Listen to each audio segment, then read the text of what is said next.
participei da P4 Ultra Expedition Race em 2016, uma ultramaratona de 60 km organizada pela Ultra Runner Eventos. Além de completar os 60 km, eu ainda fiquei em terceiro lugar geral. Hã?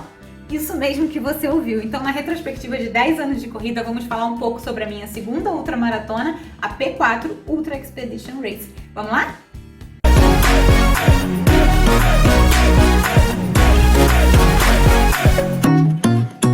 A prova foi realizada no dia 11 de setembro de 2016. Antes da largada, que foi pontual às 7 horas, nós cantamos o hino nacional. Aí é que a ficha caiu que eu enfrentaria 60 km. Claro que eu dei uma choradinha básica. Largamos! E eu fui com o Otávio até o quilômetro 2,6 em um ritmo confortável. Aí a gente se separou. O Otávio foi para os 15 km e eu parti para os 60. E logo a subida começou. Eu vi as pessoas subindo correndo desesperadamente, mas eu entrei no modo caminhada forte. À medida que ia dificultando, resolvi pegar meus super bastões. Eu nunca tinha usado esses recursos em uma corrida, mas vou dizer que eles foram essenciais. O que eu gostei muito da Passa 4 Ultra Expedition Race foi o fato da organização disponibilizar um arquivo GPX do trajeto, e eles também disponibilizaram a altimetria. Bem, vou confessar uma coisa feia. Eu nunca tinha parado para olhar essas coisas em outras provas. No entanto, devido ao fato de serem 60 km, eu tanto olhei como levei impresso e ainda levei um arquivo de celular. Foi perfeito, pois uma hora eu me senti muito perdida e eu simplesmente olhei no celular e soube para onde seguir. Isso foi fantástico. Além disso, o mapa de altimetria bateu certinho. Enquanto eu estava nas subidas loucas, foi perfeito. Afinal, eu sabia até quanto teria que subir e pude controlar o ritmo. Foram quase 11 quilômetros de subida. Depois de um tempo, eu comecei a ver as pessoas que estavam na minha frente simplesmente desaparecerem e ninguém atrás de mim. Aí, gente, é claro, fiquei morrendo de medo. O medo começou a se manifestar. Eu ouvi o canto dos pássaros, ficava pensando se eram mesmo pássaros ou alguém no meio do mato. Então, assim, muito doido. Comecei a subir mais forte para ver se achava algum corredor, até que vi um casal. Depois eu encontrei mais um cara e fomos mais ou menos próximos, um mais perto do outro para poder dar força. Quando a subida acabou, simplesmente todos desceram iguais a vento e eu fui mais conservadora até chegar ao primeiro posto de hidratação no quilômetro 15. O staff foi excelente e ofereceu Gatorade e água. Bebi tudo e como estava com fome, mesmo sendo 9 horas da manhã, eu já comecei a comer minha salada de atum. Fui andando, comendo e pensando: Deus, se eu levei 2 horas e 15 para fazer 15 quilômetros, imagina se eu vou conseguir completar essa prova a tempo. Ainda vem um monte de subida, eu acho que eu vou desistir. Bom, quem me conhece sabe que eu não desisto das coisas assim tão fácil, mas eu realmente estava muito preocupada. Nisso, eu decidi olhar o mapa de altimetria. Quando eu peguei o papel, eu notei que eu tinha impresso o mapa em uma folha de rascunho. Eu simplesmente pego a folha, ponho na impressora e eu nem sei o que tem atrás. Mas, para minha surpresa, mais uma surpresa nessa prova, era uma prova de algum colega da escola que tinha sobrado e eu peguei de rascunho. Quando eu peguei, ela estava dobrada de uma forma que aparecia a mensagem que a professora havia colocado para os alunos. Naquele momento, eu compreendi que eu tinha que seguir, não importando as circunstâncias, e que iria chegar ao final nem que fosse com 12 horas de prova. Aquilo me deu forças e eu voltei a correr. Fui assim até o quilômetro 23. Parei para terminar minha salada de atum com batatinhas, aproveitei para repor a água na mochila e beber o Gatorade, e a menina do staff também foi excelente. Na verdade, só em um posto mesmo que eu tive uma informação desencontrada, mas em todos os outros postos de hidratação as pessoas estavam super instruídas e sabiam todas as informações. E isso é algo bem raro nas provas. Mais subida, voltamos a subir, nada muito grave nesse momento, só inclinação, mas tudo bem, eu estava ali para isso, né? Encontrei algumas pessoas nesse trecho, então eu não tive medo. Quando estava no quilômetro 30, havia 2 corredores próximos e de repente um deles começou a comemorar. Eu não entendi. Pensei, será que tá chegando um outro posto de hidratação? Sempre pensando em comida, né? Mas enfim, como não vi nenhum sinal disso, eu perguntei o motivo de comemoração. Afinal, eu tenho que interagir, porque por que tá falando assim, tá comemorando? Eu quero comemorar também, né? E também não seria Carolina. E aí ele falou, chegamos à metade. Cara, realmente, eu tava com tanta fome que eu nem tinha me ligado de que a gente já tava na metade do percurso. Eu desci bem rápido porque eu queria chegar ao próximo posto e parar para comer. As staffs foram mais uma vez excelentes. Então eu sentei, abri minha outra salada de atum com batatinha e lá eu fiquei comendo. Os corredores eles foram chegando, todo mundo foi conversando, foi interagindo e eu ainda fiquei lá para terminar de comer.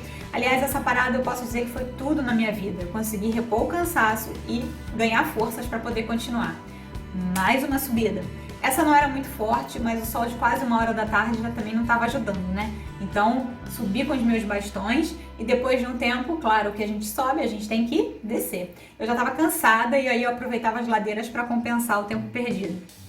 Tanto que eu fui ultrapassando algumas pessoas. Depois de um tempo, eu me vi novamente sozinha. Gente, cara, eu detesto ficar sozinha na trilha. Então, eu estava caminhando na reta quando eu vi o barulho de uma moto. Ai, meu Deus, moto. Quando olhei bem, eu vi que eram 4 caras na moto. Isso mesmo, 4 homens na moto. E eu nem tava tendo alucinações ainda. Eles passaram e de repente a moto parou. Cara, quando a moto parou, eu nem preciso dizer que eu gelei, né? Na mesma hora veio uma força. Eu nem tinha força, mas ela veio. Deus, não me deixa aqui não. Porque nem forças para enfiar um bastão nessas pessoas eu tenho se alguém viesse me pegar. Eu corri até ouvir o barulho da moto novamente. Eu acho que, na verdade, como era uma subida, estava muito pesada, tinham 4 caras, a moto não aguentou e parou. Mas a minha mente doentia, né, já ficou imaginando coisas. Mais um posto de hidratação no quilômetro 39 e mais uma subida para alegrar o dia. Resolvi mandar uma mensagem para minha mãe e para o Otávio no meio do caminho, avisando mais ou menos onde eu estava. Assim, quem sabe, né, eles mandavam assim uma força para eu conseguir. E foi excelente. Começaram a aparecer algumas porteiras no caminho e eu fiquei na dúvida se era ou não para passar. E como as setas indicavam que era, eu fui. Mas depois de alguns quilômetros eu cheguei a um vilarejo. Tentava correr, mas eu estava realmente muito estafada por conta do sol. E aí cheguei ao posto de hidratação no quilômetro 43. A menina foi muito simpática, perguntou se eu estava bem e avisou que o próximo posto de hidratação seria na Pousada do Verde, a 10 quilômetros dali.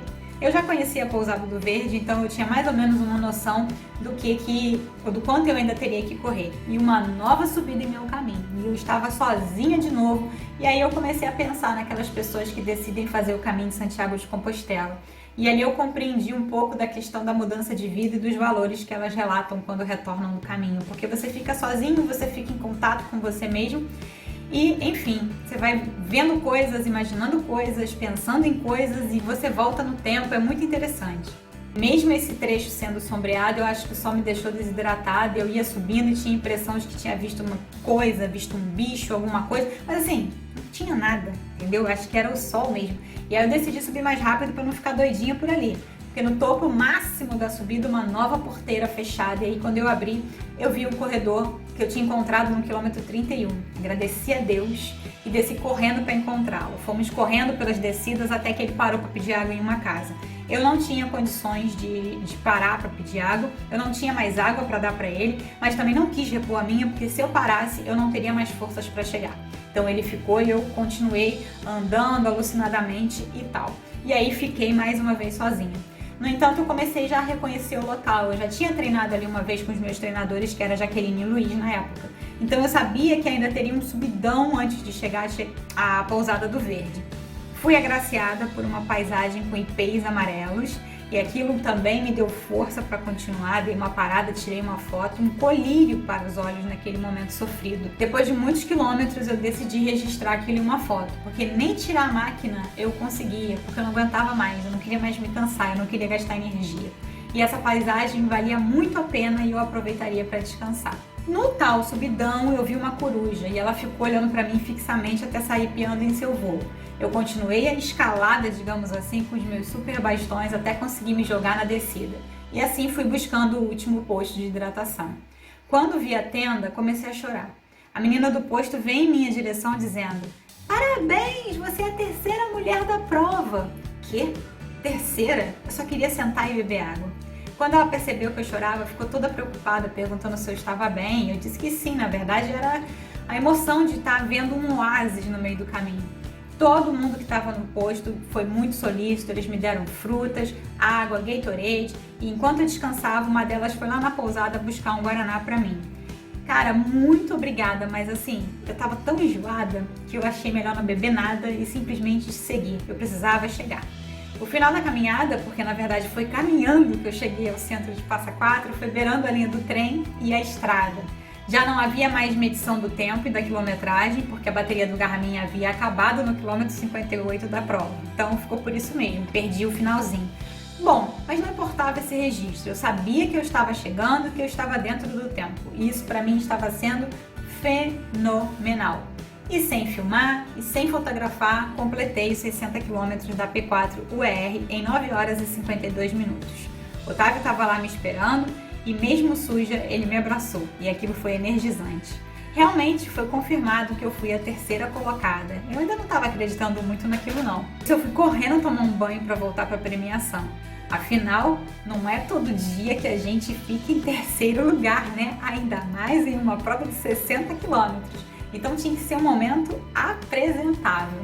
Foi uma experiência diferente, eu acho que eu estava bem desidratada, pois eu não chorei, mas foi muito, muito, muito válido. Parabéns a todas as meninas que compuseram o pódio, na verdade parabéns a todos os corredores que terminaram a P4 UER, a organização e aos staffs que foram excelentes. E claro, obrigada a Deus por ter me ouvido tanto nessa prova e por tanto tempo, né? Quase 10 horas, e aos meus treinadores, e a minha família que mandou energia positiva, e todo mundo que torceu por mim naquele momento. E a P4 acabou e com isso a gente termina a nossa retrospectiva 10 anos de corrida em homenagem aí falando sobre a P4, ou seja, Passa 4 Ultra Expedition Race, uma prova incrível de 60 km realizada nas terras da Mantiqueira. Então é isso. Um super beijo e até a próxima!